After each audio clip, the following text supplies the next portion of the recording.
Muy buenas noches, soy Álvaro Sicarelli y esta es hoy la columna político-electoral en Malos Necesarios.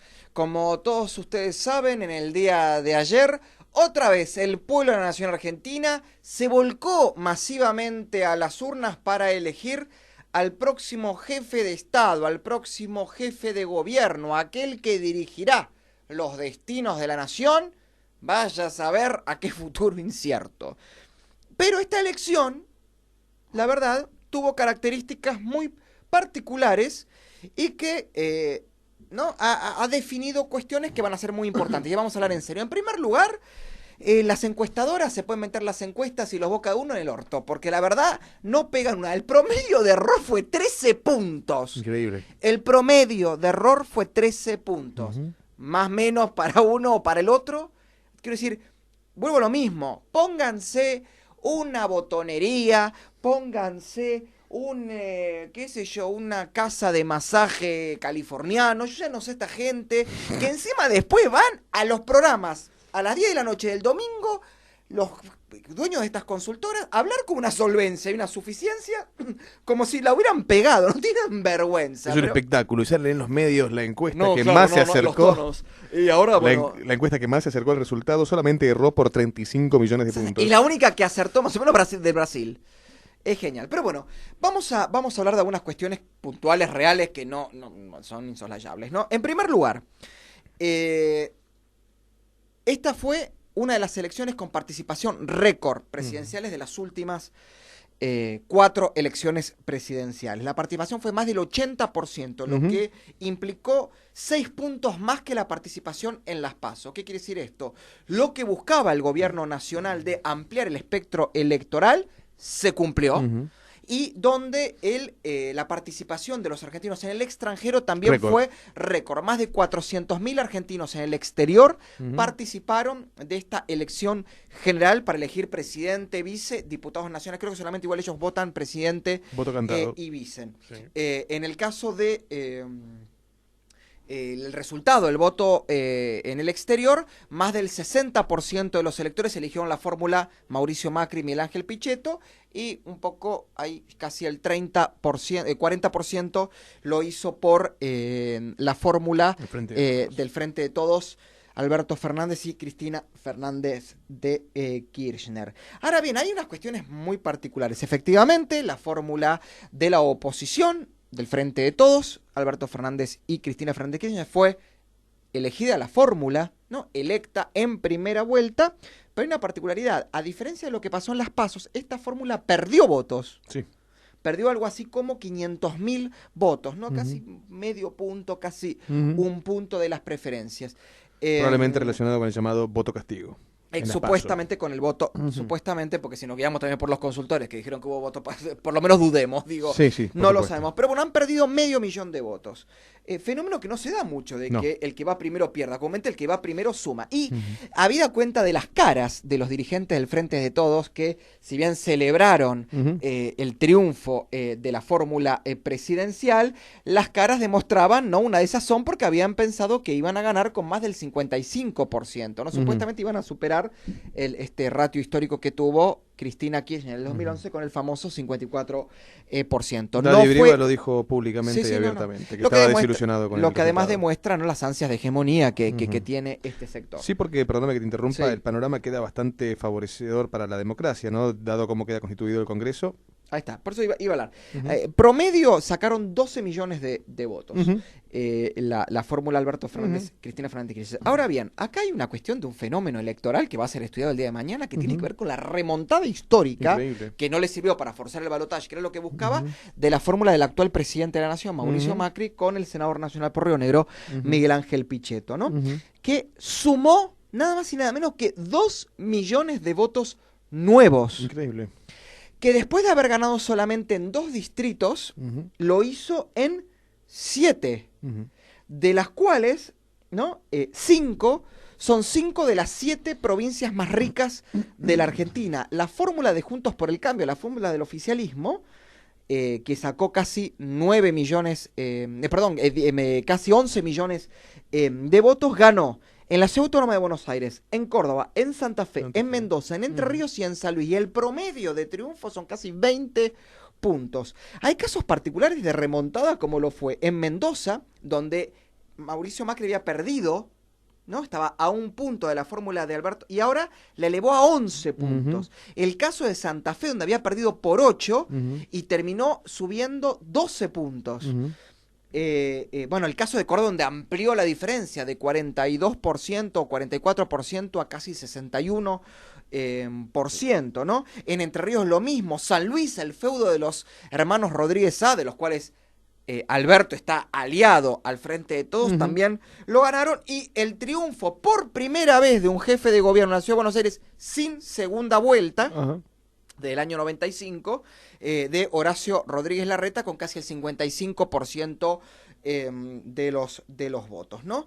Esto claramente fue el éxito de la política y la estrategia de las famosas marchas del Se Puede, donde el presidente Mauricio Macri y su equipo electoral modificó esa estrategia de solamente las redes sociales, los actos 360 con poca gente, ¿no? Y hizo política tradicional, actos masivos en los cuales tenemos el de la Ciudad de Buenos Aires, con casi 500.000 de argentinos en el Obelisco, y el de Córdoba de casi 100.000, claro, y el de Córdoba con casi 100.000 personas en el centro de Córdoba, ¿no? Que rememoraban a los cierres de campaña de Alfonsín en el 83 y de Eduardo Angelos en el año 89. Y bien vos decías que acá se dio una particularidad que tiene que ver con que por primera vez el partido peronista va a asumir con minoría en una de las cámaras y con un muy ajustado quórum en la Cámara de Senadores, cuando nosotros bien sabemos que desde el 2011 hasta el 2015, digamos casi que el kirchnerismo gobernó con mayoría absoluta y ambas cámaras del Congreso eran como una escribanía, ¿no? Que le aprobaban sin más, casi que hasta sin debate, las leyes. Vamos Obediencia partidaria. Exactamente. Vamos a recordar, la Cámara de Diputados de la Nación, que representa al pueblo de la Nación Argentina, tiene 257 diputados que representan al pueblo de las 24 provincias de la República, ¿no? Bien, para tener quórum se necesitan 129 diputados presentes, o sea, la mitad más uno. Para aprobar leyes que requieren mayoría absoluta se necesitan 141 diputados que presentes, ¿no? Y después mayorías puntuales para aprobar esas leyes. Por ejemplo, una de ellas sería la convocatoria a una constituyente para una reforma constitucional, ¿no? Muy bien. Acá se dio un caso también paradigmático. El oficialismo, que perdió la elección presidencial, sumó más diputados. Claro, tenía menos diputados que renovar. Pero claro, teniendo en cuenta lo que se esperaba como cálculo de que iban a repetir un 30-35%, al 40-41% que terminó sacando, hoy el oficialismo, o sea, Juntos por el Cambio, la suma de tres grandes fuerzas políticas, la Unión Cívica Radical, Propuesta Republicana, PRO, y la Coalición Cívica de Elisa Carrió, pasa a tener de los 257 diputados, 119 diputados. Quiere decir que el actual oficialismo y futura oposición está a 10 bancas del quórum propio. Y, dependiendo si respetan o no la tradición de que la Cámara igual sea presidida siempre por el oficialismo, podría disputar hasta la presidencia de la Cámara, ¿no? Un dato nada menor, ¿no? En cambio, el Frente de Todos pasa a tener un bloque de 110 diputados que, sumando en interbloque a diputados de partidos provinciales, ¿no? Principalmente el Frente Cívico de Santiago, que responde al gobernador Zamora, y los 4 diputados del Frente Renovador de la Concordia de Misiones, podría recién llegar a los 120, o sea, estaría a unas 9 bancas del quórum propio en la Cámara de Diputados. Lo que es claro es que si la Cámara de Diputados es Cámara originaria de proyectos, ¿no? Donde el Poder Ejecutivo presenta los proyectos e inicia para su tratamiento. Recordemos, primero pasa por diputados y después por senador, exactamente. Y puede volver a diputados si hay una corrección de un proyecto en el Senado. También, obviamente, el Senado puede tener potestad de aprobar un proyecto y enviarlo a la Cámara. No, casi nunca se da. Pero puede ocurrir. Pero puede ocurrir. Ahora, esto lo que demuestra es que el próximo gobierno, liderado por Alberto Fernández de Kirchner, Uy, el fallido. Alberto Cristina Fernández de Kirchner, va a tener que negociar y acordar y no van a tener quórum propio. En el Senado pasa algo casi similar.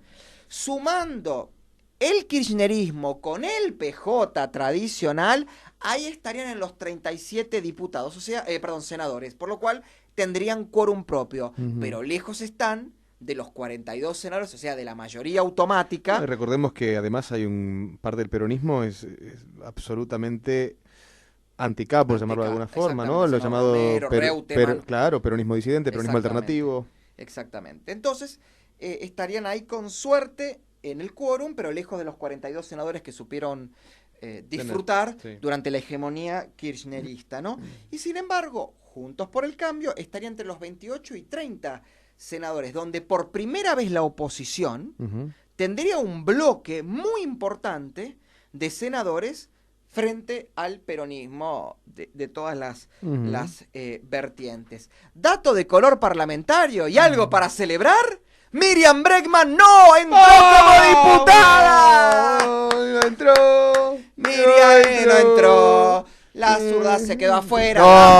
Bueno, bajemos. ¿Saben dónde me la encontré a la señora Miriam Bregman? Déjame adivinar, tiene que haber sido de Recoleta, Palermo, Puerto Madero. En el restaurante Aldos, donde el cubierto mínimo por persona es casi 2 lucas. Sí, ahí en la calle, no me acuerdo, en el microcentro, cerca de Plaza de Mayo. Porque para ser zurdo, primero hay que ser rico. Exactamente, y disfrutar de la cuisine française. Sí, el plato más barato era 800 mangos, o sea que fácil con un vino tenía 1500 lucas. Bueno, no es tan contradictorio como votar a favor de los violadores y después decir que hay que hablar con lenguaje inclusivo. ¿Y sabés qué va a pasar? Seguramente la señora no, pero va a seguir siendo legisladora porteña, o no sé si va a tener que renunciar, pues ellos tienen la lógica de la banca rotativa, que cada 2 años hay que renunciar para al otro. Ahora, si renuncia a la banca de legisladora, le damos la bienvenida a la diputada marxista. ¿A qué? ¡A la actividad privada! No lo puede creer, vamos. Al ejercicio de la abogacía, que seguramente lo hará para defender criminales, violadores, piqueteros, ¿viste? Gente espantosa. Está bien. Recuerden, la lógica zurda nos indica que hay que dejar al violador en libertad, pero hablar con lenguaje inclusivo y usar un pañuelo verde para que la magia resuelva las problemáticas de las mujeres. Miriam Bregman no fue la defensora de Nair Galarza. En realidad, Miriam Bregman sería una versión de Nair Galarza. Claro, 50. Es la mamá. Marche un test de ADN, la tuvo muy joven, la dejó en adopción, es igual. Exactamente. Bueno, el día después, ¿qué pasó el día después de las elecciones? Bueno, vino un cepo muy importante que está pisando el dólar y lo está manteniendo en los valores del cierre del viernes, 62, 63 pesos. Y hubo un hecho inédito. Perdón, yo dije en el día después. ¿Qué pasó en los búnkers? Esto era interesante. Bunkers. El presidente de la Nación tiene un discurso claramente de despedida, pero un discurso de un alto nivel de republicanismo democrático al invitar al presidente electo Alberto Fernández a la Casa de Gobierno a iniciar el proceso de transición democrática. Algo que el presidente Macri no vivió, porque lo que no hubo en el 2015 fue ni transición ni entrega de mando directamente. Estás muy equivocado. Yo vi una prolijidad exquisita en el traspaso de mando por parte de Pinedo hacia... Sí, que se la puso la banda, se la sacó, pobre, una cosa espantosa, porque la señora actual... No te rías, fue el mejor gobierno que tuvimos el de Pinedo. En esas 12 horas no se conocieron casos de inseguridad, no subió la moneda, no se devaluó la moneda. Absoluta estabilidad. No hubo mucha estabilidad. Peleándole el de Puerta, que duró también un día y medio. Sí, este fue más corto todavía y fue mejor. El de Camaño, Puerta...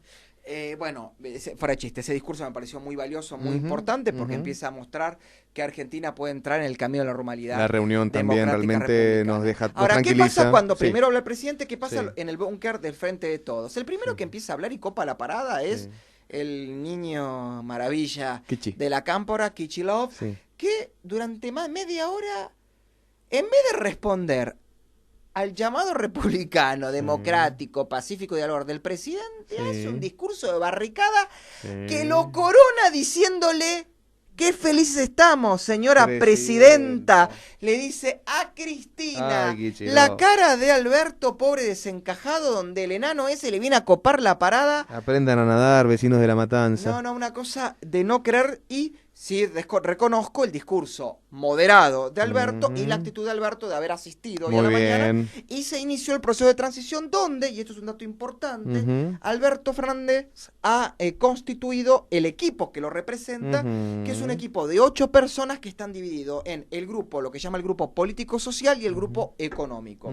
Y acá me parece que es importante porque daría algunas pautas sobre lo que podría estar por venir y también las tensiones internas que podría haber en el futuro gobierno de Alberto Fernández. En el equipo político-social está compuesto por 4 personas. Una de ellas es Santiago Cafiero, nieto del histórico dirigente justicialista, senador, ministro, embajador y líder de la famosa renovación peronista de los 80. Quien supo reconocer esa famosa frase de Borges cuando fue a despedir los restos de Alfonsín, rival en términos ideológicos, pero no enemigo. Sí. Algo muy digno de valorar. Y dijo, los peronistas no somos ni buenos ni malos. Somos incorregibles. Somos incorregibles. Incorregibles, exactamente. Bueno, Santiago Cafiero tiene una formación peronista clásica, como lo estamos diciendo, producto de que es algo así como un peronista de sangre azul, proveniendo de la dinastía Cafiero, ¿no? Su padre fue embajador argentino en el Vaticano. Su tío fue diputado nacional. Su abuelo, ¿qué vamos a decir? Y se prevé que Santiago Cafiero, mano derecha de Alberto Fernández, sea o jefe de gabinete, si es que ese cargo no lo toma Florencio Randazzo, se está hablando de eso, o sería secretario general de la presidencia, que digamos es la persona que está casi 24 horas con el presidente. La otra figura que reapareció es la doctora Vilma Ibarra, que además de ser hermana del olvidable jefe de gobierno Aníbal Ibarra, es una ex senadora nacional, ex legisladora porteña y ex pareja de Alberto Fernández. Fue pareja durante varios años, pero es una experta en derecho administrativo y además, por los años que tuvo en la vida, en la labor parlamentaria, podría ser un gran nexo entre Alberto y el futuro Congreso. Se habla de que podría ser la futura secretaria legal y técnica de la presidencia. Hasta ahí estamos viendo que ya vamos de 4-2 del riñón directo de Alberto. Claro. Bien, acá aparece un personaje muy conocido por todos que es Guado de Pedro, el actual diputado nacional, ex secretario general de la presidencia, Cristina Fernández de Kirchner, conocido como el ideólogo programático de la Cámpora, como supuestamente coordinaba los equipos técnicos de la Cámpora, de mucha cercanía con Máximo Kirchner. Hombre de mucha confianza de Cristina. Y enorme confianza, y además Cristina dice que es el típico referente y cuadro técnico universitario que ella quiere para la Cámpora. Tiene una particularidad, tiene muy buena relación con los gobernadores e intendentes del PJ y con los movimientos sociales. Ya se lo está hablando como el ministro de la Cámpora en el gobierno de Alberto. Eso sí, se le destaca siempre su costado dialoguista. Sí.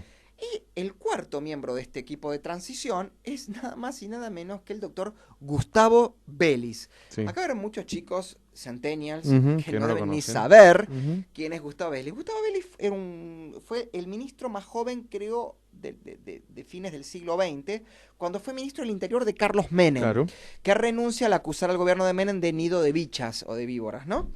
Y después fue ministro de Justicia de Néstor Kirchner, que renuncia, creo que es el primer ministro que le renuncia a Néstor Kirchner en su mandato, cuando expone la cara de Jaime Estiuso, denunciando de que él no podía pertenecer más a un gobierno que le estaba dando poder a una figura, como en ese entonces totalmente desconocido, director general de operaciones de la Secretaría de Inteligencia del Estado, la ex-CIDE, Jaime Estiuso, y renuncia. Se va al ostracismo político, asume un cargo como director regional del Banco Interamericano de Desarrollo y empieza a trabar de nuevo relación con quienes fue durante un tiempo su jefe de gabinete, Alberto Fernández, y Alberto Fernández lo convoca como parte de este equipo. Lo que acá se dice es que Gustavo Vélez podría ser o el futuro ministro de Seguridad o secretario de Asuntos Estratégicos, o sea, reemplazar a Fulvio Pompeo y absorber en esa secretaría las funciones de la vicejefatura de gabinete que está Andrés Ibarra, el área de modernización del Estado, o incluso se habla, por el hecho de que fue director regional del Banco Interamericano de Desarrollo, de ser canciller del gobierno de Alberto Fernández. Ahora, acá ¿cuál es la particularidad? De estos 4 dirigentes que van a hablar con, seguramente, Rogelio Frigerio, Patricia Bullrich, Carolina Stanley, Lombardi, el canciller.